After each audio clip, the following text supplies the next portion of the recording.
ഇതുപോലെ ഒരു കേസിൽ ജാമ്യം കിട്ടിയേക്കുമെന്നാണ് പൊതുവെ ആളുകൾ വിചാരിച്ചിരുന്നത്. പക്ഷെ കോടതി അതിശക്തമായ നിലപാട് ഇക്കാര്യത്തിൽ എടുത്തിരിക്കുന്നു. ബോബി ചെമ്മണ്ണൂർ തന്നെ പ്രതീക്ഷിച്ചത് അദ്ദേഹം ഏറ്റവും പ്രമുഖരായ കേരള സംസ്ഥാനത്തെ ഏറ്റവും പ്രശസ്തനായ ക്രിമിനൽ ലോയറെ അദ്ദേഹത്തിന്റെ ഈ ലീഗൽ സെല്ലിനെ ഇറക്കുന്നു. ബി രാമൻപിള്ള വളരെ നേരത്തെ കോടതിയിൽ ഹാജരാകുന്നു. ജാമ്യവുമായി കൈവീശി കാണിച്ച് ആനന്ദാതിരേകത്തോടുകൂടി ഇറങ്ങി വരാനിരുന്ന ബോബി ചെമ്മണ്ണൂരിന് പക്ഷെ കോടതി വിധി കേട്ട് സംഭ്രമം തോന്നുകയാണ് ചെയ്തത്. വളരെ ശക്തമായ നടപടി എടുക്കുന്നു. ഒരു പരാതി വരുന്നു, ആ പരാതിയിൽ സ്വിഫ്റ്റായ ആക്ഷൻ ഉണ്ടാവുന്നു. ഒരു ദിവസം പോലും താമസിക്കാതെ വയനാട്ടിൽ ചെന്ന് അറസ്റ്റ് ചെയ്യുന്നു. അദ്ദേഹത്തെ ജയിലിലേക്ക് അയക്കാൻ കോടതി ഉത്തരവിടുന്നു. ഇതൊരു ഡിറ്ററന്റ് ആയി മാറുമോ? എന്ത് തോന്നുന്നു?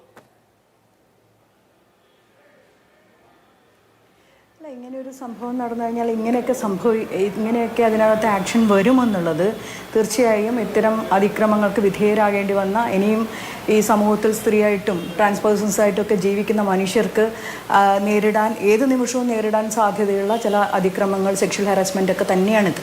അത്തരമൊരു അതിക്രമം സംഭവിച്ചു കഴിഞ്ഞാൽ ഇങ്ങനെയൊക്കെ ക്വിക്കായിട്ടുള്ള ആക്ഷൻ ഉണ്ടാവുന്നതും കോടതിയുടെ ഭാഗത്തു നിന്ന് ഇത്രയും ഈ പറയുന്ന രീതിയിലേക്കുള്ള നടപടികൾ ഉണ്ടാകുമെന്നുള്ളത് അത്തരം പരാതിക്കാരികളെ സംബന്ധിച്ചിടത്തോളം, ആ അവസ്ഥയിൽ നിൽക്കുന്ന മനുഷ്യരെ സംബന്ധിച്ചിടത്തോളം അവരുടെ ആത്മവിശ്വാസത്തിന് ഒരു ഉറപ്പ് കൊടുക്കുന്നുണ്ട്. സാധാരണ അത്തരം പരാതിയായിട്ട് വരുന്ന ആളുകളെ ആത്മവിശ്വാസത്തെ കെടുത്തും വിധമുള്ള പല രീതിയിലുള്ള അനുഭവങ്ങൾ നമ്മുടെ മുന്നിലുണ്ട്. ഒരു സിസ്റ്റം എത്രമാത്രം ഇത്തരം സംഭവങ്ങളോട് വളരെ ഉദാസീനമായിട്ടാണ് പെരുമാറിക്കൊണ്ടിരുന്നത് എന്നുള്ളത്. അതിൽ നിന്ന് വ്യത്യസ്തമായിക്കൊണ്ട് ഇന്ന് കേരളത്തിനകത്ത് ഇങ്ങനെ ഒരു പരാതി ഉണ്ടായ സമയത്ത് 24 മണിക്കൂറിനുള്ളിൽ പ്രതി അത് എത്ര പ്രബലനായാലും അറസ്റ്റ് ചെയ്യുന്നു.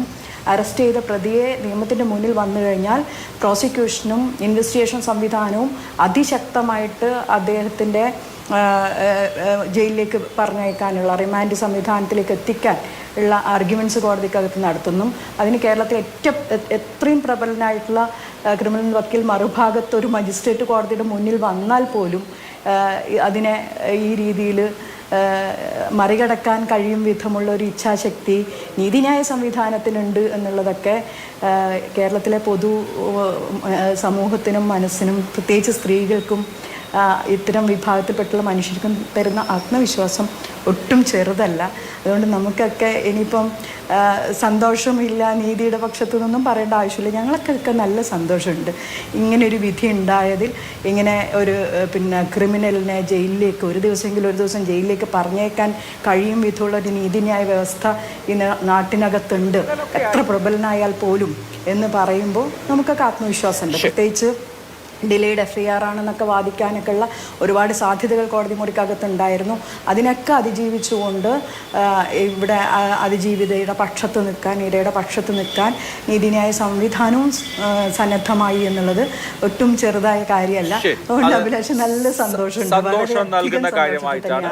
ഇങ്ങനെയുള്ള ഒരു ക്രിമിനലിലേക്ക് ഉള്ളിലേക്ക് പോകുന്ന കാഴ്ച ഞങ്ങൾ സ്ത്രീകൾക്ക് വലിയ സന്തോഷമുണ്ട്. ഇതിനകത്ത് പിന്നെ പ്രതിയെ